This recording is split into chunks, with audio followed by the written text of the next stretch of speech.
back to G.I. John TV. We got another special AR-15 on the channel. We got the little mini-me commando. That's cute. Here's what we're looking for. We got the real deal here. We got the LMT Marzel. LMT Lewis Machine Tooling Company. Marzel for Modular Assault Rifle Systems. Lightweight and 5.56. Initially created in 2015 as a prototype, fully adopted in 2017 by the New Zealand Armed Forces. 8 years standing strong, guys, and let's see what makes it a unique rifle in the AR world. Let's get to it, guys. All right, we're back with specs and parts, guys. We're gonna start off from the rear with the stock. We got the nice major cheekage stock, guys, from B5 Systems. It's a really nice stock for anyone who's trying to do nice and what do you call it, bench shooting for all those FUDs out there. Now, moving forward, 6 positions. It's pretty good, pretty stiff, no wobble whatsoever. We even have a nice Colt gray buffer tube, and it's just in a really nice matte finish. Nothing too crazy. Then we got the castle nut. Yeah, just regular AR-15 castle nut with the end plate with a QD mount. You know, QDs. You guys like QDs.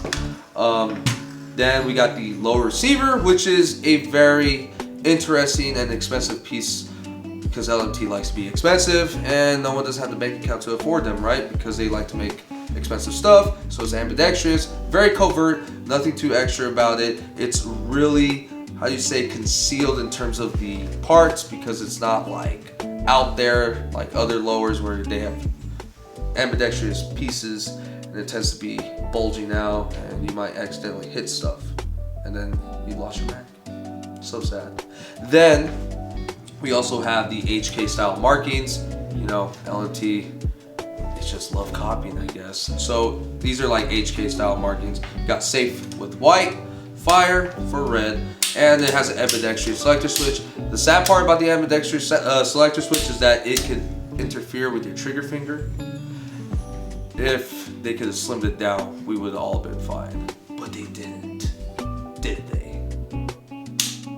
Okay, now we got the Hoe grip, which is another beautiful piece. I don't know if I like the little waves on the grip, but I guess people like it. And we also have the winter trigger guard, which is for all those people who, you know, are in Alaska and they need something where they can put their glove through, or if you're born with fat fingers, you know, fat fingers. Then we also have the C Products magazine, nice Teflon coated mag. Then we're going to go and work our way with the upper. Now that concludes the portion for the lower receiver. We're on a monolithic upper. Mono, you know, like the disease, mono. But enough about the disease. We're going to be on the one-piece upper. That's what monolithic upper stands for. It's a one-piece item, right? So there's no other additional parts to it. It's all one piece. It won't ruin accuracy, right? Because it's all free flow. Now, what I mean by that, you put optic. There's not going to be any deviations when you're shooting, and also it's just reliable. It's a reliable system. Then we also have the front and rear sights that come with the LMT. Then moving forward, we have the government profile barrel. Government profile, 5.56, 1-in-7 twist, phosphate finish. Pretty much a maritime coating, right? Phosphate standard for, you know, going to the ocean, because New Zealand is like an island, right? So they need the coating to withstand the harsh environment with, you know, a tropical environment. Now, with that being said, we have a interesting gas tube. It's just a straightaway gas tube. It's not like your conventional gas tube, like on other AR-15s where it just goes straight, it has a little curve. We have a straight one, which mitigates stress on the gas tube. It's just straight gas coming down, all that other good stuff. And we also have the gas block, which is pinned onto the barrel. Unlike other gas blocks, they screw it on there. So cheap. We're not cheap around here.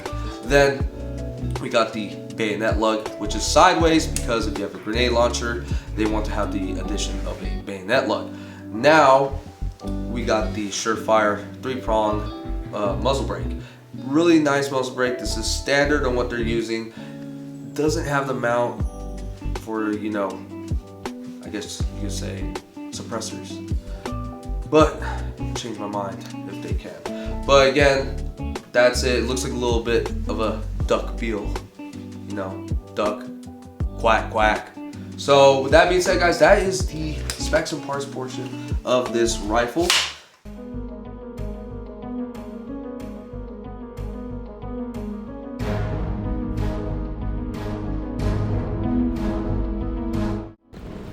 Ladies and gentlemen, welcome back. We are here on the shooting portion of the LMT Marzel. Try to get some good audio, guys. We're gonna shoot it 5 rounds. I say about like 60 yards, somewhere out there. So we're gonna shoot it with 5.56, of course, 55 grain. And after that, we're gonna go shoot a cinder block and watermelon to simulate pretty much how it is to shoot through cover. Then shooting watermelon to symbolize pretty much a human target. So let's go for it, guys. We're gonna engage the target. My assistant. Go, audio, close. All right, here we go.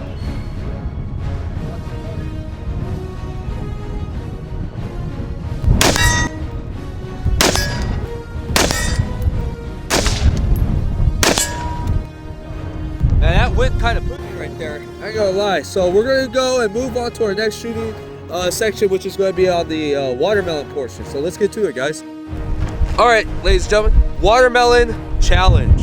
So let's do it. We're going to blast this watermelon with 5.56 and we're going to see it go boom. Okay? All right, here we go. One shot.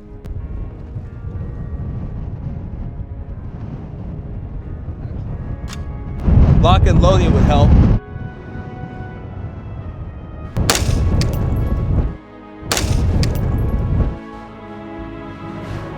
Oh, man. You guys saw that? It just went boom. All right, let's go shoot the cinder block next. All right. Okay, we are here with the concrete block to show you the pretty much the stopping power. So let's get to it. We got one shot, 5.56, guys. Let's go with a bang. All right, concrete block.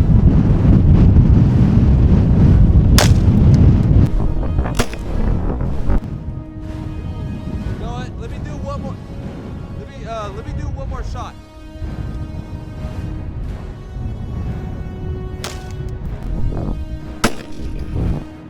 Okay, all right.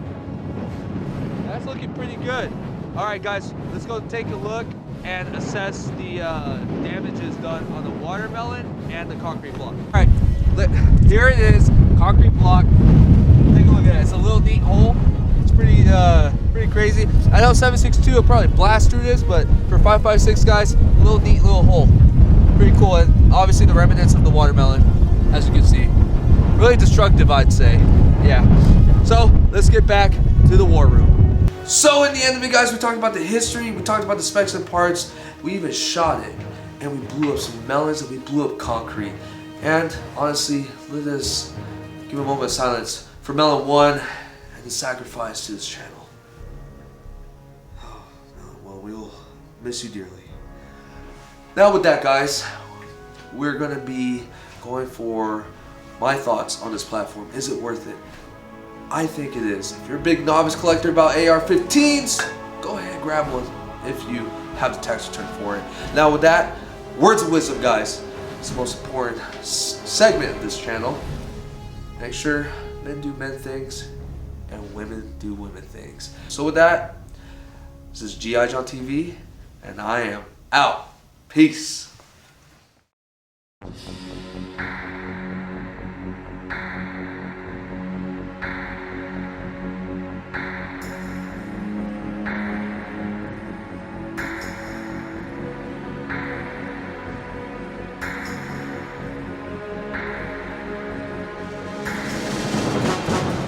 Look, ladies and gentlemen, we're here to talk about Captain Morgan.